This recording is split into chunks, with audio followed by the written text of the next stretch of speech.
satu program atau kebijakan yang bagus, ya kita dukung. Dalam hal ini misalnya kalau mau menenggelamkan kapal asing dan itu resiprokal, tetap dengan norma-norma hukum internasional, ya kita harus dukung. Ini menjaga kedaulatan. Semangatnya, nafasnya adalah menjaga kedaulatan. Ini yang waktu itu juga oleh Pak Prabowo disampaikan, kita harus menutup kebocoran illegal fishing, yaitu penangkapan ikan liar, illegal mining, illegal logging, dan lain-lain. Banyak itu ketika itu. Termasuk penenggelaman ini kan Bang Fadlizon kan pernah menantang Pak Jokowi supaya mana bisa tegas, Betul. sampai sekarang sudah tegas gitu kan? Sekarang sudah tegas, sudah ada 3 kapal, tapi memang kapalnya masih kecil-kecil ya. Kan masih ada tapinya aja Ada di belakang tapinya, gitu. karena ini bukan kapal tangkap tangan. Jadi kalau KPK itu ada operasi tangkap tangan, ini kapal yang sudah lama ditangkap.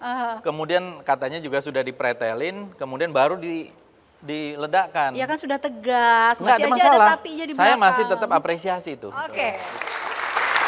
Bang Fadlizon ini juga kan tadi di awal saya sudah bicara, sering tuh di sosial media, di Twitter, sampai urusan berat badan aja masuk ke situ gitu. Sering dibully juga.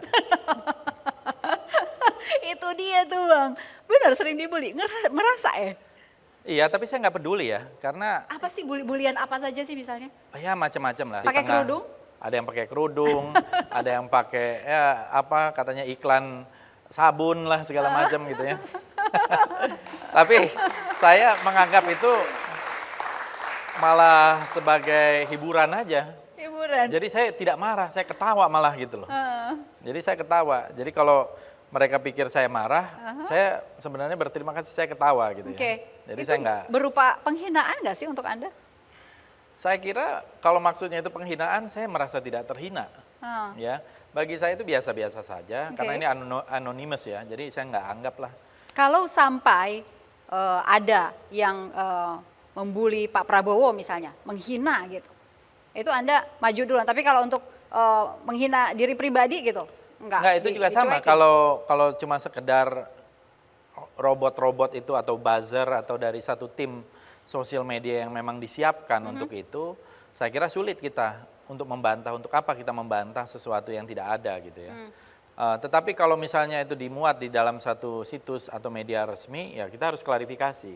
Saya pernah juga dibuat, katanya saya pernah bagi-bagi uang di suatu pasar di Semarang, ya saya harus klarifikasi, saya laporkan ke pihak kepolisian gitu. Hasilnya? Ya hasilnya masih di dalam proses gitu. Karena menurut saya ini penting. Karena yang seperti itu harus ada akuntabilitas dari media-media resmi gitu. Anda pernah mengatakan bahwa dan meminta penghina Prabowo harus dipidanakan. Enggak, kalau yang menghina Pak Prabowo itu kan waktu itu ada kalau tidak salah seorang satpam. Tapi Pak Prabowo tidak pernah menggugat orang itu. Tapi pihak kepolisian yang menggugat karena satpam ini mengaku dari Brimob. Jadi karena dia mengaku brimobnya, bukan karena penghinaannya. Kalau penghinaannya Pak Prabowo tidak pernah mengadukan dan tidak pernah mempermasalahkan.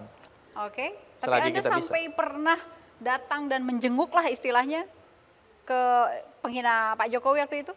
Ya karena menurut saya agak aneh aja. Saya melihat ini seorang buruh tukang sate, saya merasa tertarik dan saya juga impromptu datang begitu saja, datang ke situ. Ternyata anak ini juga tidak tahu menau, tidak tahu gadget, tidak tahu apa, tidak punya agenda politik, tetapi saya melihat agak dikriminalisasikan gitu ya. Padahal yang berbuat hal serupa itu begitu banyak, mungkin jumlahnya ribuan. Kenapa harus anak ini gitu? Kita pengen tahu lah apa sih yang sesungguhnya terjadi.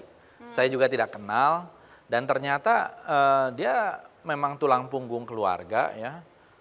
Buruh kipas katanya 35.000 penghasilannya sehari. Ini kan kita lihat di media juga ya.